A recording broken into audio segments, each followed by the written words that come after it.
నువ్వు అడిగిన ప్రతి క్వశ్చన్ కి ఎల్ఎల్ఎం కరెక్ట్ గా ఆన్సర్ ఇస్తుంది అనుకుంటున్నావా? అసలు ప్రపంచంలో లేని కోడ్ ని కూడా చాలా కాన్ఫిడెంట్ గా ఉన్నట్టే ఇస్తుంది. అది నువ్వు కూడా అబ్జర్వ్ చేసే ఉంటావు. దీన్నే ఏఐ లాంగ్వేజ్ లో హెల్యూసినేషన్ అంటారు. దీన్ని సాల్వ్ చేయడానికి యూజ్ చేసే one of the top architectures RAG. ఒక సింపుల్ ఎగ్జాంపుల్ చెప్తా విను. ఇండియన్ డిషెస్ అన్ని చేయడం తెలిసిన ఒక షెఫ్ ఉన్నారు. నువ్వు ఆయన దగ్గరికి వెళ్ళి నాకు ఒక ఇటాలియన్ డిష్ కావాలి అని అడిగావు. ఆ షెఫ్ కి అది ఎలా చేయాలో తెలియదు. ఇప్పుడు ఆ షెఫ్ దగ్గర 3 ఆప్షన్స్ ఉన్నాయి. ఫస్ట్ ఆప్షన్, నాకు ఎలా చేయాలో తెలియదు బ్రో అని చెప్పి నేను వెనక్కి తిరిగి పంపించేయడం.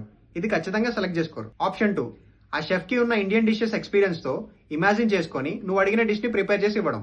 ఇందులో డిష్ సక్సెస్ రేట్ చాలా తక్కువ, కాబట్టి ఇది కూడా సెలెక్ట్ చేసుకోరు. ఇంకా మిగిలింది థర్డ్ ఆప్షన్, ఆ షెఫ్ యూట్యూబ్ హెల్ప్ తీసుకొని గానీ ఆర్ ఏదైనా రెసిపీ బుక్ తీసుకొని గానీ ఆ డిష్ ని ఎలా చేయాలో చూసి నేర్చుకొని అది చేసి నీకు ఇవ్వడం. ఈ థర్డ్ ఆప్షన్ పక్కా చూస్ చేసుకుంటాడు. ఈ థర్డ్ ఆప్షన్ మనం RAG లో యూస్ చేసేది కూడా. మనం యూస్ చేసే LLMs కూడా ఎగ్జాక్ట్ గా ఈ షెఫ్ లాంటివి. వాటికి జనరల్ ఇన్ఫర్మేషన్ తెలుసు కానీ నీ కంపెనీలో ఉన్న ప్రైవేట్ డేటా గురించి తెలియదు. నువ్వు ఒక డేటాని ఫస్ట్ ఏఐకి ఇస్తే అది అనాలిసిస్ చేసుకొని వెక్టర్స్ లో స్టోర్ చేసుకుంటది. తర్వాత నువ్వు అడిగిన క్వశ్చన్ బట్టి అది సెమాంటిక్ సర్చ్ యూస్ చేసుకుని నీకు పర్ఫెక్ట్ ఆన్సర్ ఇస్తుంది. డేటా తీసుకుని రావడం ఈజ్ రిట్రైవల్, దాన్ని ఏఐకి ఇవ్వడం ఈజ్ ఆగ్యుమెంటేషన్, అది ఆన్సర్ ఇవ్వడం ఈజ్ జనరేషన్. ఇదే RAG. ఇప్పుడు టాప్ కంపెనీస్ అన్ని కూడా ఈ RAG మీద నడుస్తున్నాయి. నువ్వు దీన్ని ప్రాక్టికల్ గా కోడ్ చేసి నేర్చుకుంటే పక్కా నీ రెజ్యూమ్ నెక్స్ట్ లెవెల్ లో ఉంటుంది. ఇక్కడ దాకా చూసావంటే ఖచ్చితంగా ఈ వీడియో నీకు నచ్చే ఉంటుంది. లైక్ చేయడం మర్చిపోకు, ఫాలో చేసుకో అండ్ మీ ఫ్రెండ్స్ కి షేర్ చేయి. నెక్స్ట్ వీడియోలో మళ్ళీ కలుద్దాం.